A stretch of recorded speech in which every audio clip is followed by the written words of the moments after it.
आंबा घाटात भीषण अपघात, 115 नेपाळी प्रवासी बचावले. आंबा घाटातील चक्री वळणावर आज पहाटे झालेल्या भीषण अपघातातून तब्बल 115 नेपाळी प्रवासी थोडक्यात बचावले. मध्य प्रदेश नोंदणी क्रमांक MP13P1371 असलेली खासगी ट्रॅव्हल्सची बस गुरुवारी रात्री कोल्हापूरहून रत्नागिरीकडे रवाना झाली होती. नेपाळमधील बाग कामगार या बसमध्ये प्रवास करीत होते. आज पहाटे सुमारे 5 वाजता आंबा घाटातील धोकादायक चक्री वळणावर चालकाचा वाहनावरील ताबा सुटला.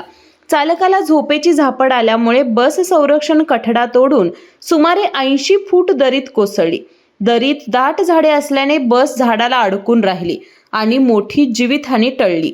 या अपघातात 24 प्रवासी जखमी झाले असून सर्वांना तातडीने साखरपा मार्गे रत्नागिरी शासकीय रुग्णालयात हलविण्यात आले आहे.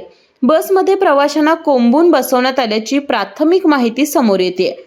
अपघाताची माहिती मिळताच साखरपा पोलीस आणि आंबा परिसरातील युवकांचे मदत पथक तात्काळ घटनास्थळी दाखल झाले. स्थानिक युवक भाई पाटील, दिनेश कांबळे, दिग्विजय गुरव, दीपक भोसले आणि तुषार पाटील यांनी जखमींना बाहेर काढून रुग्णालयात हलविण्यास विशेष मदत केली. या अपघाताचा पुढील तपास साखरपा पोलीस करत आहेत. केके न्यूज साठी मलकापूर प्रतिनिधी रोहित पास्ते. डॉक्टरांनी ॲडमिट होण्याचा सल्ला दिलाय, पण स्पेशल रूम परवडत नाही. मग टेन्शन घेऊ नका. सूर्य हॉस्पिटलने प्रथमच अगदी कमी किमतीत सर्व सोयींयुक्त आणि रुग्णांची गरज लक्षात घेऊन बजेट फ्रेंडली रूम्स उपलब्ध केले आहेत. कॅशलेस सुविधांसह खिशाला परवडणाऱ्या किमतीत budget friendly economic special room. पत्ता कोंडावळ चौक, लक्ष्मीपुरी, कोल्हापूर. संपर्क 9822 63 54 69.